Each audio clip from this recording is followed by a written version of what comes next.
No matter how good your lighting is, no matter how detailed your materials are, no matter how long you spent on this scene, without this last step, your artwork is not finished. So today I want to talk about this last step, color gradient. What it actually is, why every render needs it, and how to do it properly without leaving Blender or open other application to turn your render into a masterpiece. Also, why does it matter and how to use it on your own work. So let's go into it. Color gradient is the final emotional layer of your artwork. Everything before that, modeling, light, and texture, it's a technical foundation. Color gradient is where you decided how your image feels. This is some kind of like artistic layer over your render. Warm tones feels safe, nostalgic, alive. Cold tones feels lonely, cinematic, mysterious. Desaturated fade tones feels like memory, like an old film or an old photo. Same scene, completely different stories. That's what color gradient does. It's a final step that ties everything together, the mood, the atmosphere, the feels of the image. If you want your artwork cinematic looks professional, not just like a simple raw render, this is a step you can't ignore at all. And basically, Blender is not color grading application like we know DaVinci Resolve, Camera Raw, which are used in this purpose everywhere. Although Blender has all these necessary tools for color grading, but they are only available in Compositor. There is no dedicated color tab like in DaVinci Resolve, which we know. Every time you have to build the node chain yourself. And because of this, many artists skip this step entirely. For someone, it feels too complex, it's composited after all. But someone prefer to use additional application like Photoshop, DaVinci Resolve, or something else. I also use this approach, but a while back I built a tool for myself to turn Blender into color gradient application. A simple way to do color gradient directly in Blender in Viewport or in Compositor. No external software, no compositing knowledge required. Also, I don't like jumping between programs. I prefer to use one or as few as possible. That's why I prefer using Blender, by the way. Alright, let's actually do color gradient in Blender and see how it works. By the way, if you want to make your life easier too, this is PowerGrade add-on. You can get it on my Patreon, link in the description.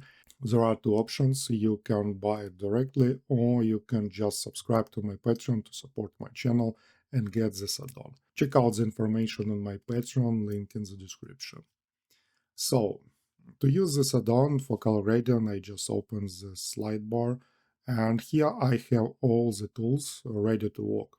Exposure, color balance, curves, hue saturation, color correction, everything you know if you use DaVinci Resolve or Camera Raw in Photoshop for post-production. Also post effects like glare, vignette, lens distortion, and film grain.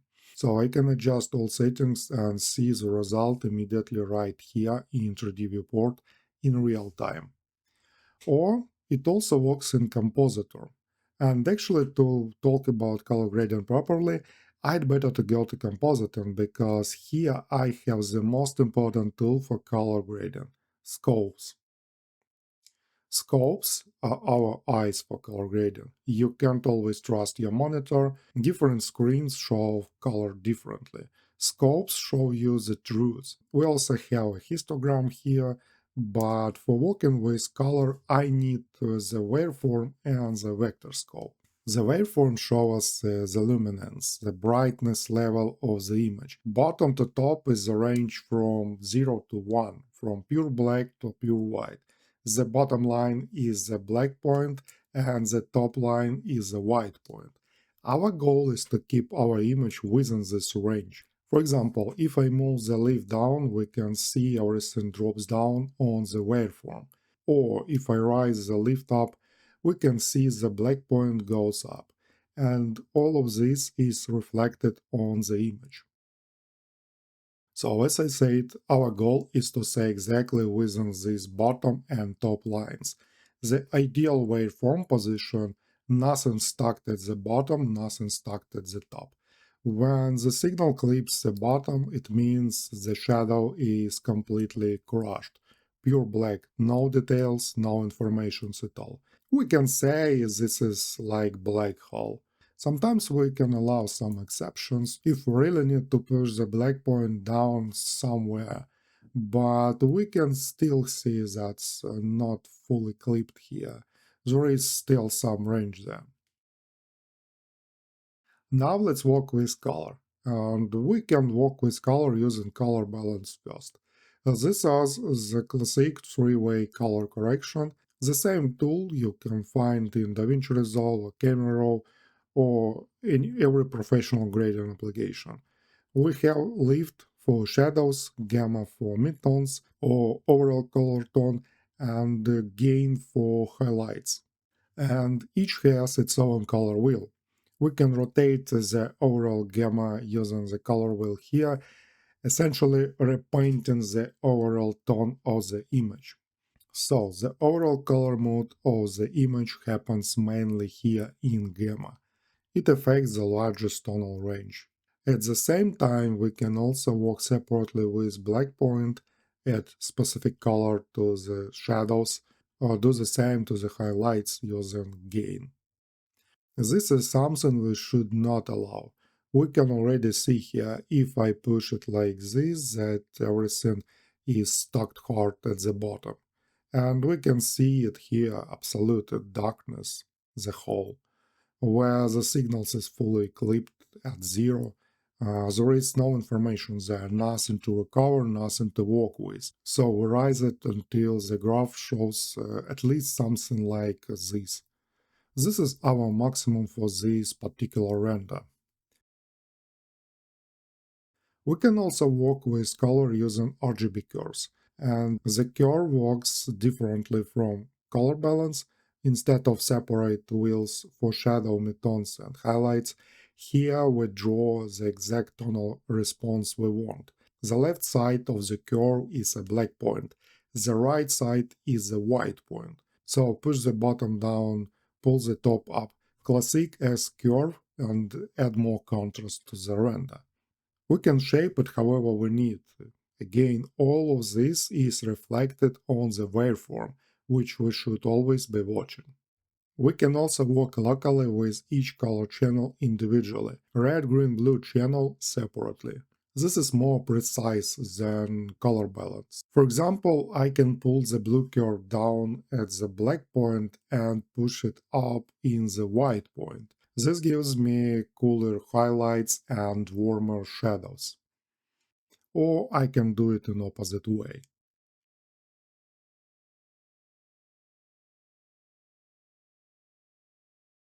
We can also work with color using Hue Correct for individual color adjustments.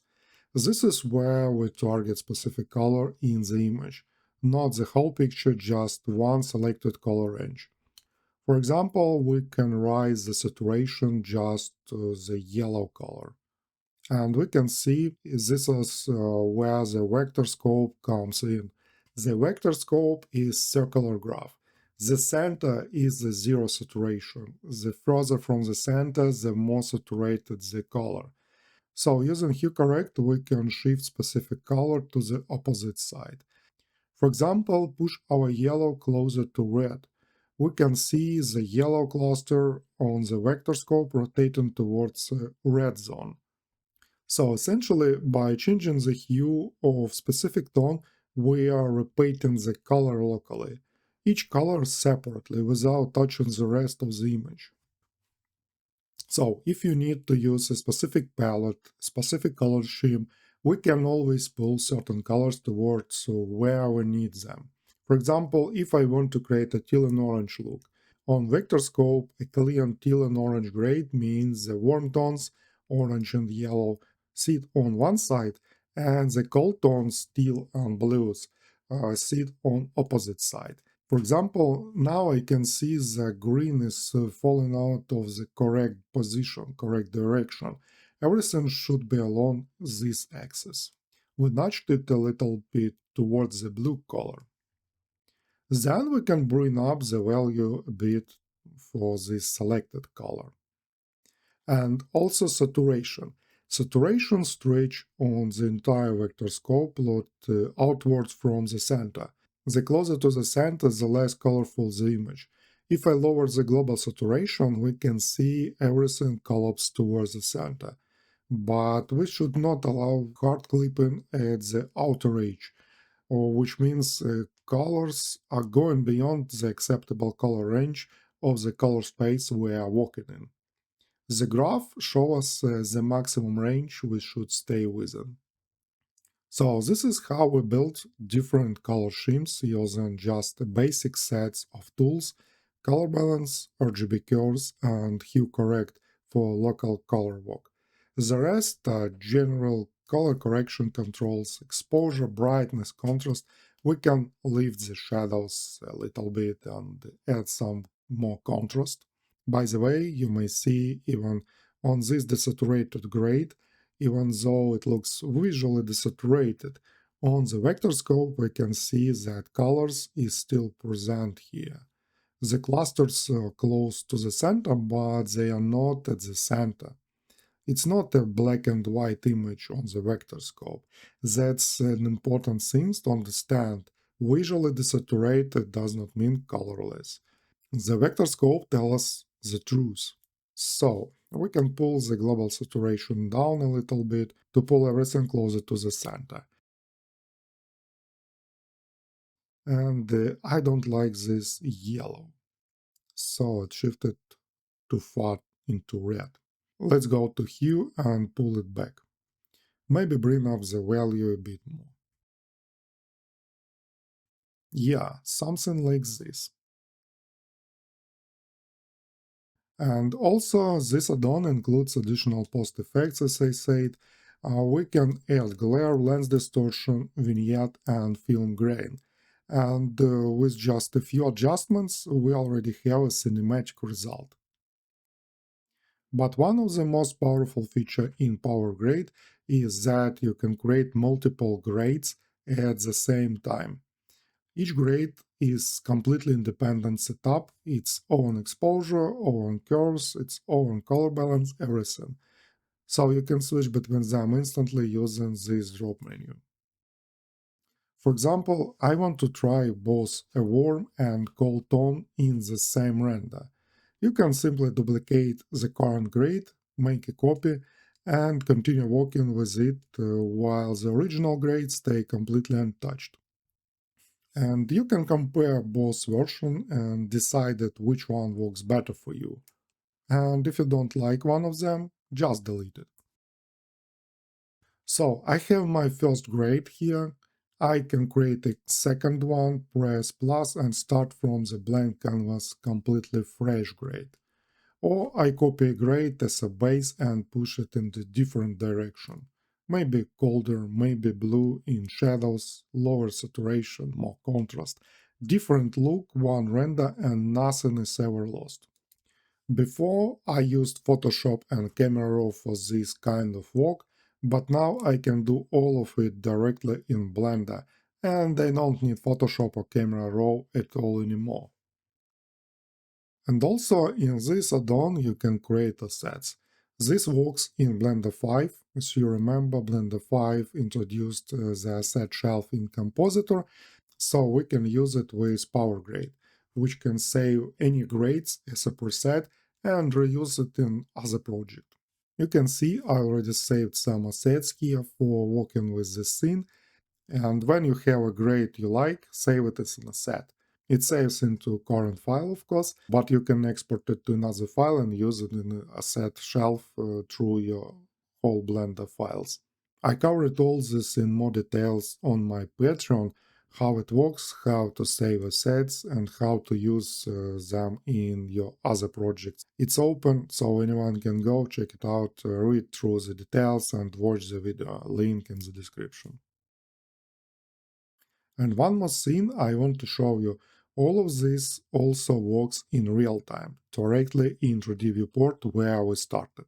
If we go back here, the same settings we built in Compositor are all right here.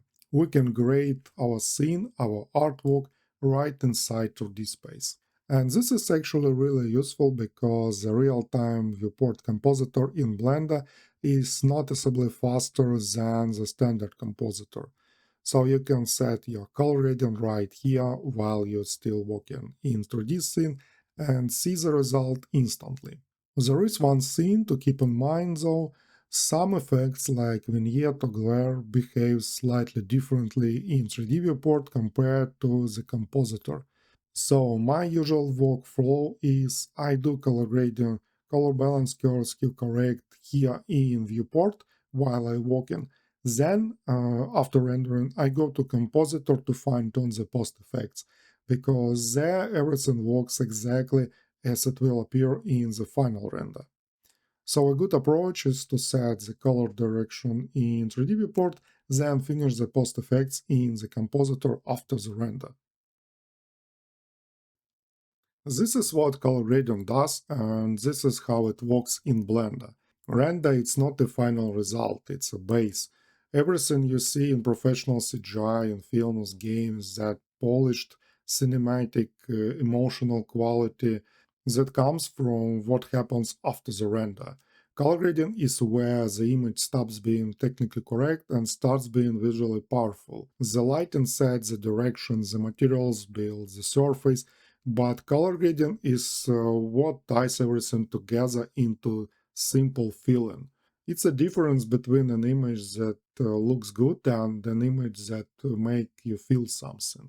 So if you want a convenient tool for color gradient and Blender, everything in one place, right here in 3D viewport and compositor power grade on my Patreon. And if you already purchased it before, the 2.1 update is waiting for you. Just go and grab it. Every update I release will always be free for everyone who bought the add-on. So if you found this useful, please subscribe to my channel, it helps more than you really think. And I'll see you in the next one. Bye.